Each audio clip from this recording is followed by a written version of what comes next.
Irreechi baranaa irreecha addaati. Irreecha addaas kan isa godhu sabni keenya yaa Rabbi nurraa kaasi diina keenya kan jedhe sana hundumaa ta'ee fi galata sana kan guyyaa galata irreecha galataati jechuudha barana. Kunis sabni keenya tokkummaa isaa argatee sabni keenya abbaa biyyummaa isaa argatee sabni keenya nagaa dhabina malee gammachuudhaniin irreecha barana irreeffata. Kuni waan addaa isa godha. Kanaaf irreechi baranaa irreecha ilmaan Oromoo itti gammaddee ilmaan Oromoo sabni Oromoo guddaan gammachuudhaniin tokkummaa isaatiin acuuccaa malee kan irreeffatudha. Ani Tasfaayee Abdiisaa Margaanaan jedhu Barliin irraa dhufee irreecha kana egaa biyyana innaa dhufnu waggaa 6ffaa keenya akkuma barran darban yeroo hundaa uummata keenya gubbaarra dararra jiru kana nurraa kaasi jennee kadhachaa baane waaqes immoo kana nu dhaga'ee yeroo ammaa kana uummati keenya haqaa fi mirga isaa argachaa jira. Kanuma egaa barana irreecha kana galata galfannaa galata qofaa otoo hin ta'in immoo ammallee laga sana nu ceesisiiti waan hawwinuu fi waan amma har'aatti qeerrooniif qarreen ummati Oromoo irratti dhumaa ture sana fiixaan akka baasu ammallee irra deebinee waaqa galateeffachuuf kadhachuudhaaf as dhufne. Soolan Abdiin jedhama kanan dhufe Faransaay irraati. Egaa Neezerlaanditti waggaatiin erga ayyaaneffachuu jalqabanii bubbulanii jiru. Irreessi Awurooppaa Oromaa gala erga jalqabanii waggaa 14 anis irreessuma kana irratti hirmaadhee deebi'uufidha kanan gara Neezerlaand dhufe jechaadha. Hubatamaa Oromoon keessa jiru dubbannee wal duukaa bu'aa baane waggaa arfan darban keessatti ammas wanti sun dhumuu yookaan immoo goolabamuu hadhiisu iyyuu malee Oromoon hanga tokko waan karaa qabatee fi ijoolleen abbaa gadaa furmaatatti gochaa jiru waan ta'eef amma gara bu'eechaa fi gara kadhannaa irraati Oromoon gara galataatti yeroo itti darbaa jiru natti fakkaata. Keessatti irreessi waggaa 2 darbanii 2016 kan Oromoota 800 lakkaa'amanii galaafate sun hunduma keenya kan boossisee fi diina keenya kan gammachiise nuun immoo nuwaa boossisu iyyuu malee tokkummaa keenya kan jabeessedha jedhee tayyaada. Warra biyya keessaatiinis Oromoo addunyaa irraan baga geessan baga birraanis ni bari'ee jabaadhaa kardaa kallattii hundumaatiin iyyuu jabaadhaati itti fufaan jedhan. Warri guyyaa irreechaati bara baraan malkaa kanatti baanee ayyaanessinaa waggaa 5 irraa jahaati jaalannee ciniinsifattee sagantaa kana dhufuu hin dandeenye waggaa 5 irraati isin kan dhalatte. Kanaaf har'a ayyaana kanaan waan guyyaan sun walitti nuu qajeeleef ayyaanessi kan waggaa 5ffaa asumatti bakka ijoolleen Oromoo walitti qabamanitti ayyaanessuudhaaf saganteessine yaada kana seenatu dhiyeesse seenaan hedduu haa galatoomtu. Ayyaana kana malkama sanitti bakka ijoolleen teenya baay'inaan argamanitti yoo goone bareedaa yaada jedhu waan dhiyeesseef nullee yaadicha fudhannee asitti saganteessine mana barumsaatittuu hin saganteessine manni barumsaatitti har'a guyyaan sanbata irra waan ooleef hin ayyaaneffamne wixata ayyaanessiti. Garuu ayyaana kana wanti baay'ee adda isa godhu bakka ijoolleen Oromoodhaa silaa waamnellee guutuu biyyaa keessa walitti qabuu hin dandeenyetti biyyoota Awurooppaa hundarraa bakka walitti dhufanitti waan ayyaanessineef ayyaanni isii kan waggaa 5ffaa kun kan addaa ta'a. Kan bara baraallee asitti deebinee akka ayyaaneffannu abdiin qaba. Atillee haala kana hordoftee waraabbii kan akka yaadannoof jaalanneefis ta'u maatiifis ta'u waraabuu keetiif Muhammad Sedduu galatoomi. Ijoolleen asitti hirmaatanis maatiin sagantaa kana asitti waliin qindeessines hunduu galatoomaa jedha. Ulfaadhaa jaalluun immoo bara baraan si haa ga'u jennaan.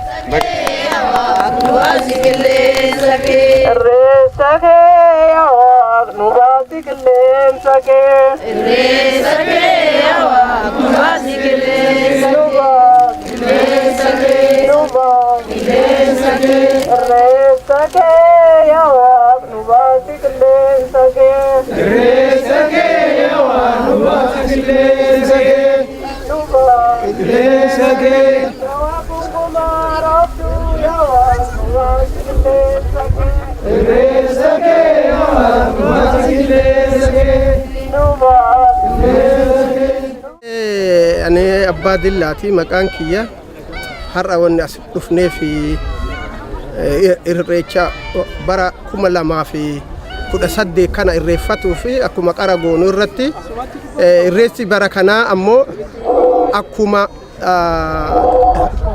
beekame ka waggaa asiin duraatii ol wanni isa godhu tokko xiqqoollee taatuu baatiriin bilisummaa waan ifaa jirtuu fi uduwaan wanni finfinnee bakka godhattee irra ifte jechuu dandeenya. Kanaafuu waan ifaa jirtuu fi kanas rabbii keenya galatoonfatuu fi ammallee ammoo guyyaan har'aa ummata keenya qeerroo teenya ta biyyatti haadamtee akka baalaatti bardeen gaddaa dhumte san yaadannoo isiitiif yaada ta'a. Akkasumas waa'ee ufafootis maal akka goonus waliin mari'ataa waan barbaachisaa ta'eef hadha rabbii keenya kadhatuu fi as dhufnee irreessi baranaa irreessa addaatii.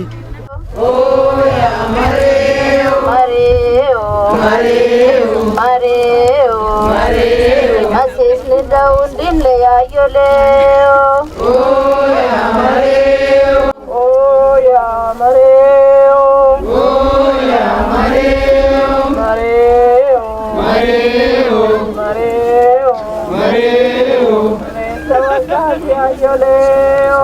Oh ya mareo. Reza que ya o no va a ser lensa que. Reza que ya o no va a ser lensa que. Reza que ya o no va a ser lensa que. Reza que ya o no va a ser lensa que. Lensa que no va lensa que. Reza que ya o no va a ser lensa que. Reza que ya o no va a ser lensa que. Mareo, mareo, mareo, mareo. Ana maru ya yoleo. Oh ya mareo, mareo, mareo, mareo, mareo. Bizarre pana ya yoleo.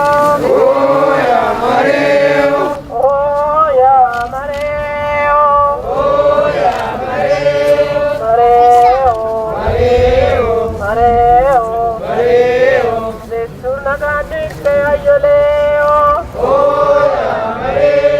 Surataan gumii irreecha Amsterdam Dr. Baqqalaan gara fuulduraatti dhufanii manguddoota eebbisan nu affeerachuudha.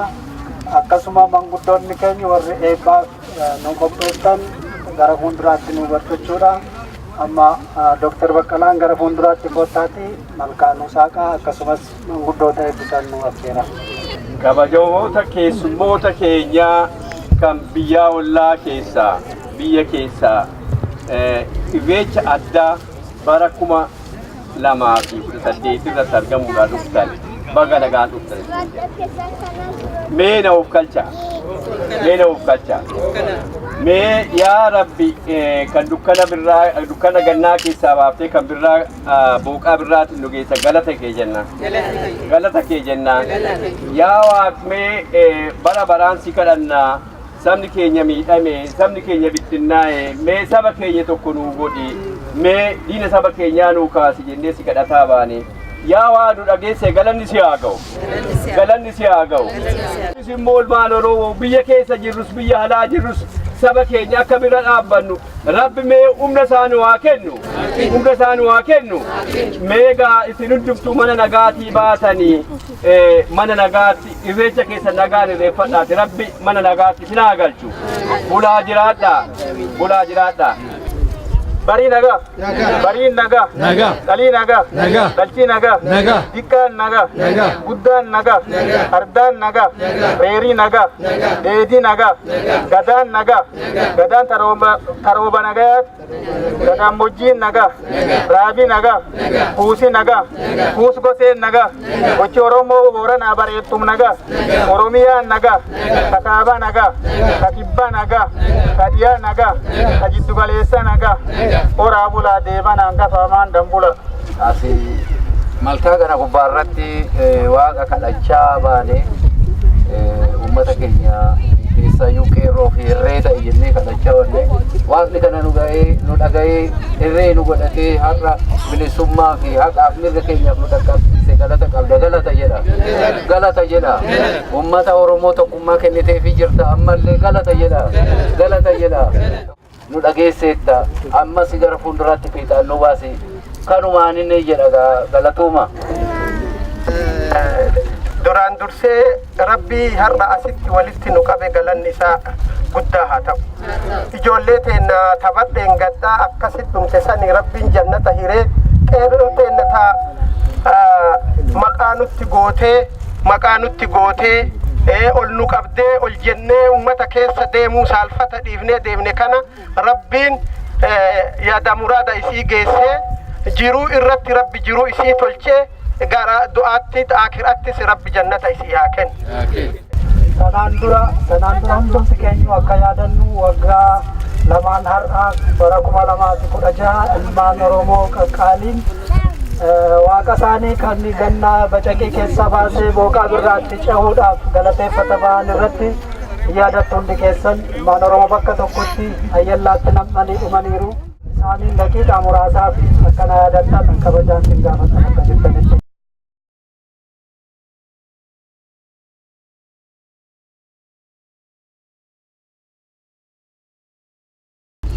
Galatooma akka isaanii aadaa isaanii jedhanii wareegamanii Waaqayyo lubbuu isaanii jannata haa qananiitu jedha. Amma akkuma jirrutti garasitti babal'annee irreeffannachuudha manguddoonni dhibaayyuu akka nuuf yaafattan isin gaafata.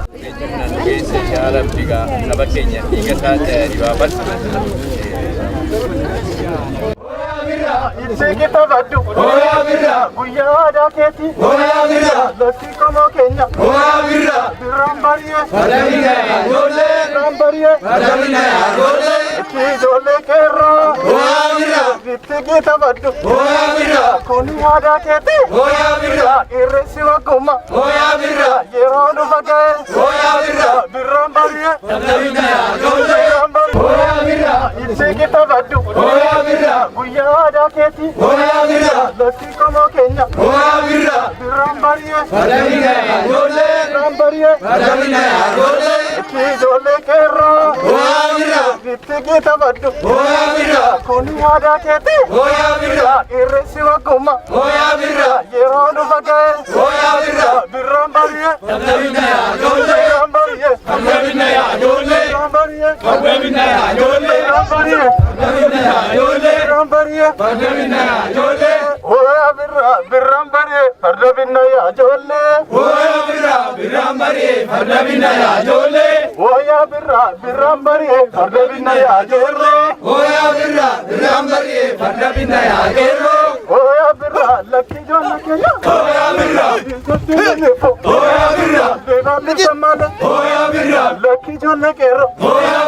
Lucky dargo Kenya, guyyaa aadaa keetii itti tabaddu mukukulinifo lifsan malee itti tabaddu Lucky ijoollee Kenya kuni aadaa keetii of ta'uun qoricha.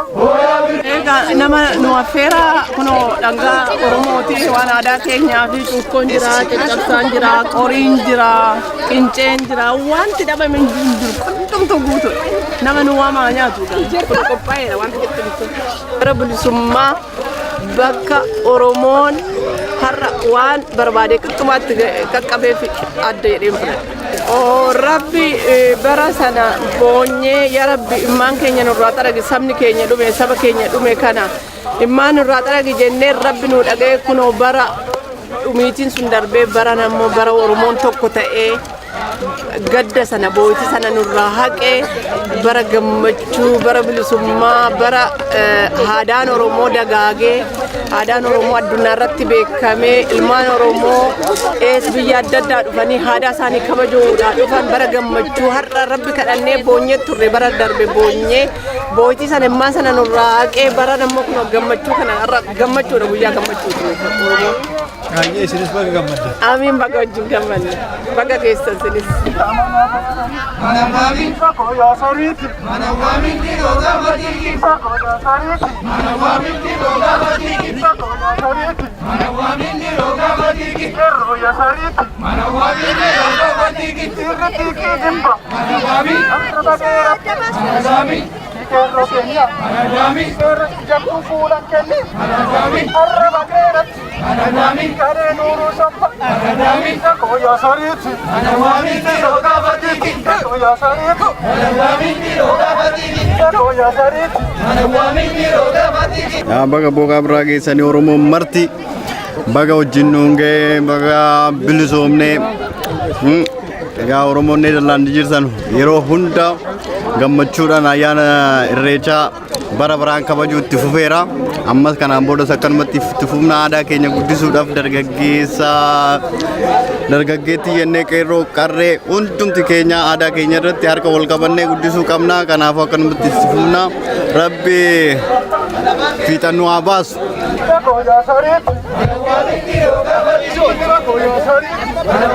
Warri kuni bara nagaa, bara galataa, bara quufaa, bara milkii, bara uummati keenya akkasuma harka wal qabatee fuulduratti kan yaa'u kan tokkummaa isaa cimsu mortuun kan baddu baddeetti amma isaa baddu goomattuutu nutti hafe yaa Waaqayyo goomattuu keessaa goomattuu alaa nurraa dhiibi.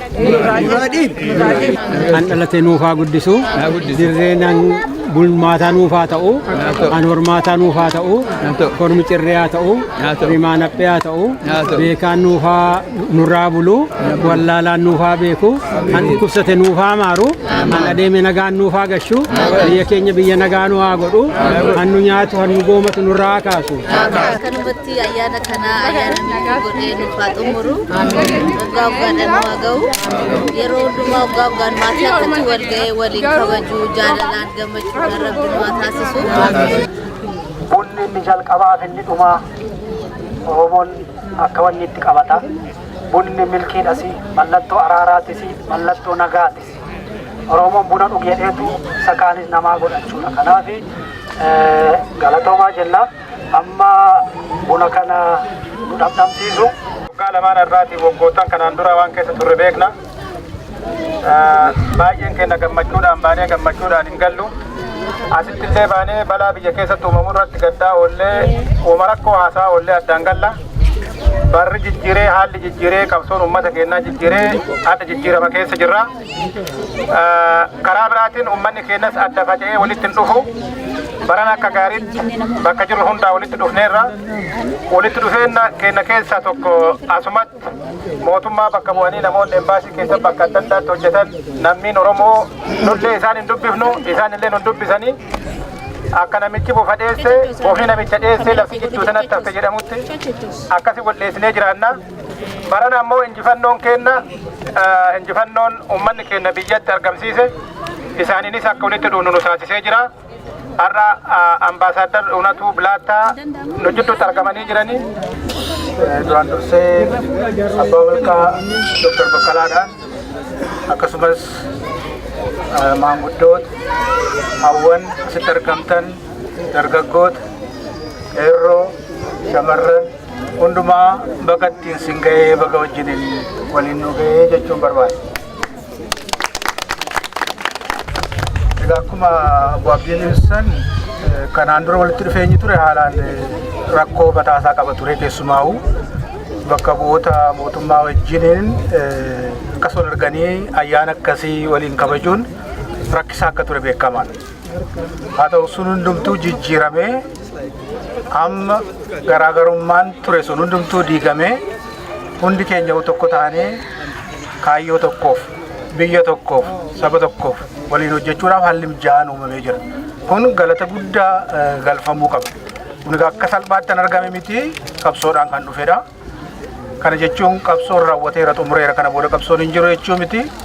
Qabsoon kana booda gaggeeffamu garuu tokkummaadhaan gamaa gamana ta'anii walabaaruudhaan utuu hin ta'in walii tumsanii wal ta'anii tokkummaadhaan rakkoolee fuuldura keenya jiran hundumaa injifachuudhaaf kan irratti qabsoofnu kan wajjin hojjennu ta'a jechuudha.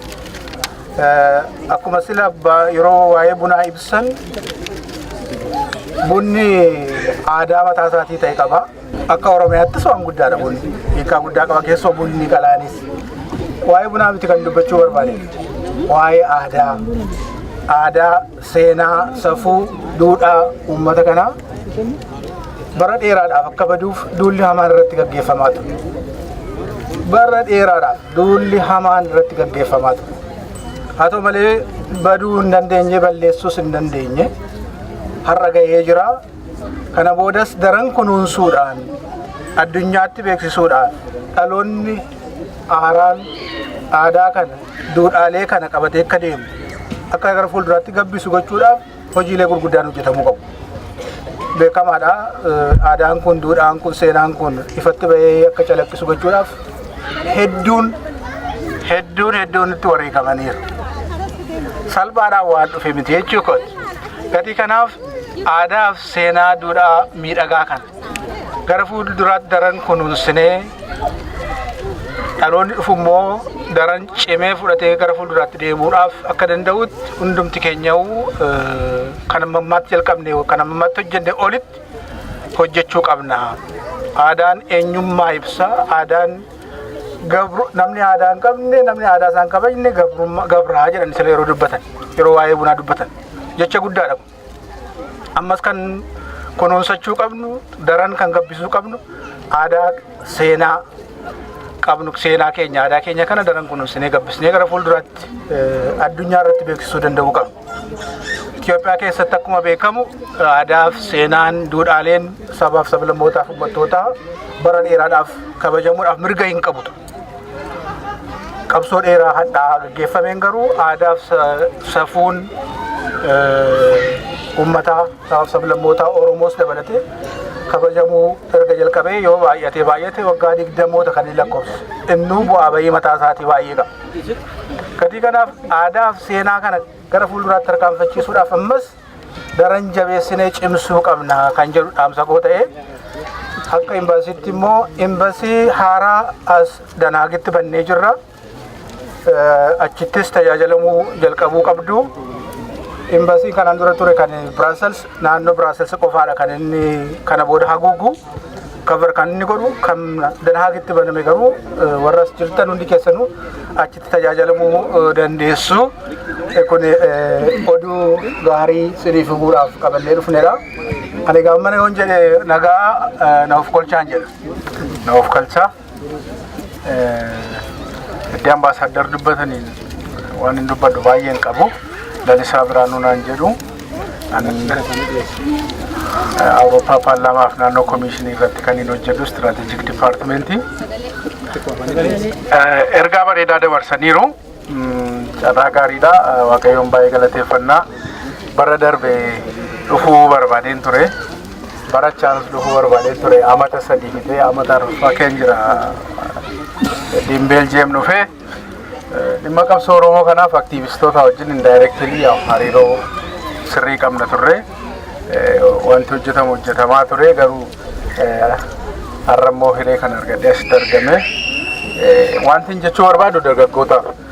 Wanti amma asitti arginu kun biyya ambaa keessatti argamu kun aadaa Oromoo, seenaa Oromoo asitti calaqqisiisuuf yaalii gootan kun half century fudhate waggoota 50 ol fudhate.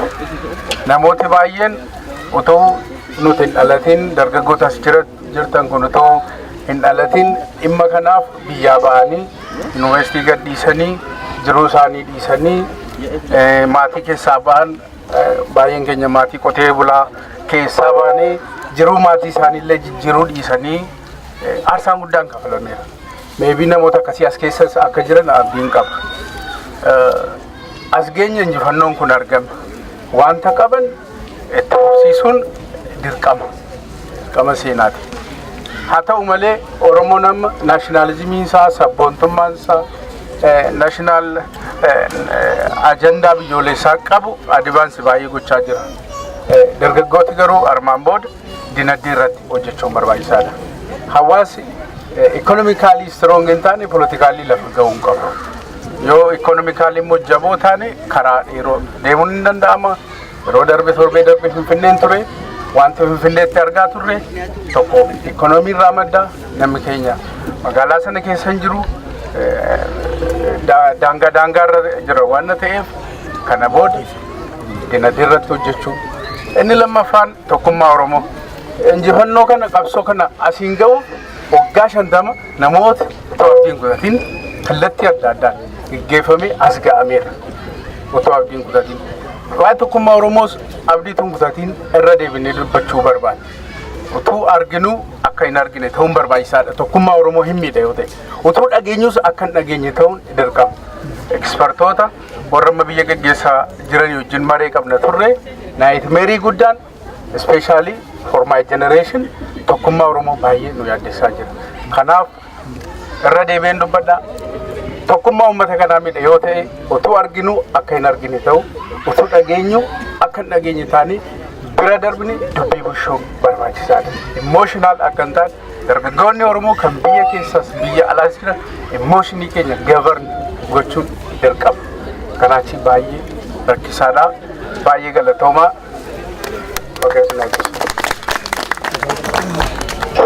Lauf kolcha galatooma carraa kana argachuu keenyatti baay'ee gammanna. Maqaan koo Almaaz Dinqaayyoo Eebbaan jedhama.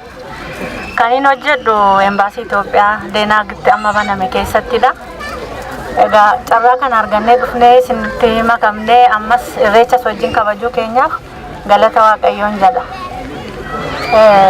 Waanan dubbachuu barbaadu amma carraa amma argame kanatti jijjiirama kanatti fayyadamnee hawaasa keenya fayyaduudhaaf hundi keenya iyyuu beekumsa keenyaan qabeenya keenyaanis wanta dandeenyu hundumaatiin hawaasa keenya cinaa dhaabachuu qabnaa jechuudha. Akkuma beektan biyyi kun guddaadha, wantoota adda addaatiin guddaadha. Isinis carraa adda addaa qabdu natti fakkaata. Biyyi keenya immoo akkuma beektan sadarkaa isheen irra jirtu beektu keessumatti hawaasni Oromoo jechuudha. Warri dubartiis carraa qabdan kanaan beekumsa warri qabdanis beekumsaan warri maallaqa qabdanis invest gochuudhaan hawaasa keenya deeggaruu dandeessu jedhee tan amanaa jechuudha. Kanaafuu carraa adda addaatu jira embaasii keessatti yeroo hojjennu daayasporaan biyya adda addaa jiru akka inni biyya keessatti hojii adda addaa hojjechuu danda'uuf carraalee adda addaatu jira jechuudha. Imaammata adda addaa kan fooyya'us akkuma jirutti ta'ee jechuudha. Amma isuma jiruunu fayyadamnee hawaasa keenya baay'ee hojjechuu hawaasa keenyaaf baay'ee hojjechuu dandeenya, gargaaruu dandeenya. Kanaafuu kanarrattis akka waliin hojjennu asumaan gaaffii dhiyeessaa jechuudha. Inni guddaan hundi keenya iyyuu ammas injifannoon argame akkuma jirutti ta'ee gara fuulduraatti tokkummaadhaan akkuma warri na dura dubbatan jedhanitti tokko taanee wal dhaggeeffannee isa caalu isa fuuldura keenya jiru kan ammoo wantoota adda addaa fuuldura keenya jiru itti immoo tokko taanee deemuu qabna. Kanaafuu ammas qabsoon waan dhaabatu hin qabu.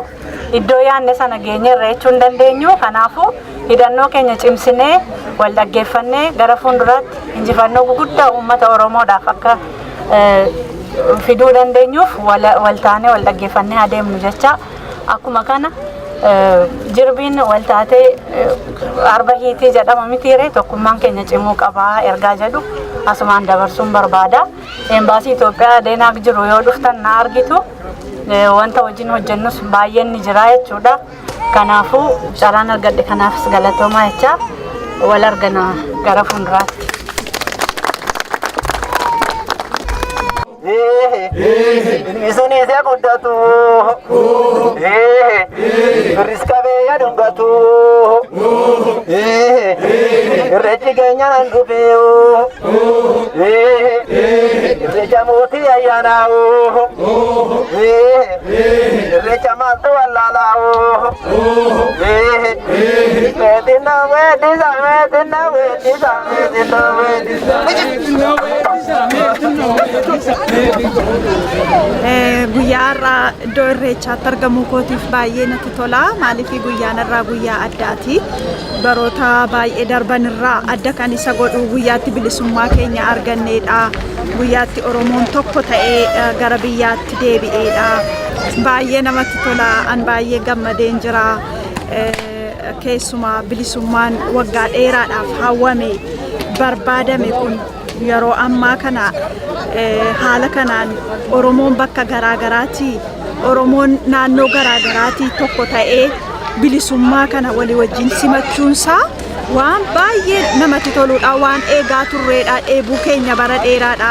Kan itti bara dheeraa itti hidhamnee itti duunee itti dhiigi keenya itti dhangala'eedha.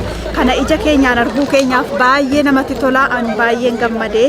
Anis maatiin koos wanti nu itti gammannu guddaanii an obboleettii Eebbisaa Addunyaati. Aniif maatiin koo wanti nu itti gammannu guddaansaa wareegamni obboleessa kootti har'a ija godhatee dhiigisaa har'a daraaree akkasittiin arguu keenyaaf baay'ee gammannee jirra. Baay'ee nutti tola. Innillee baay'ee dheebotaa ture bilisummaa kanaaf.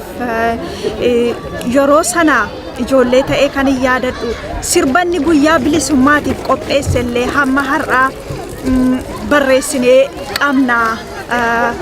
Guyyaa tokko immoo ifatti ba'a jennee yaanna.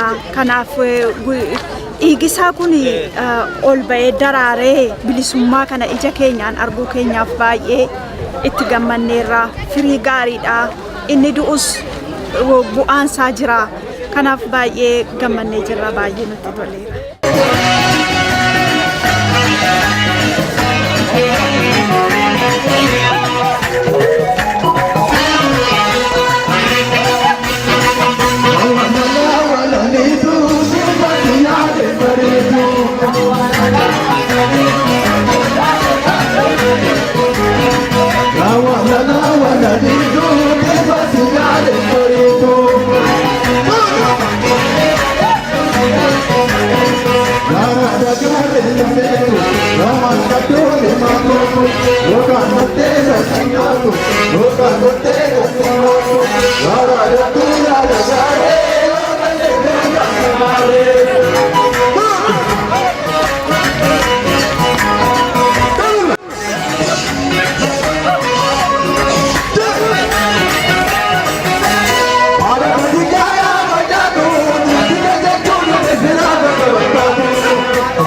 Kakachisa yabate jarre walitti kaate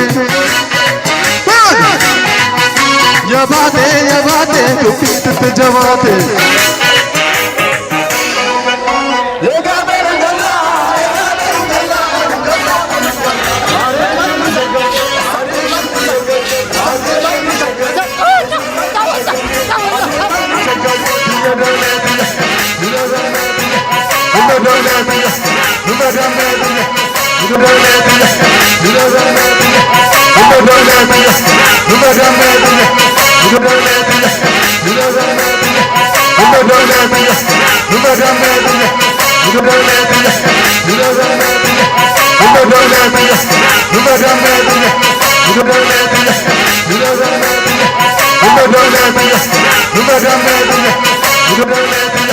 You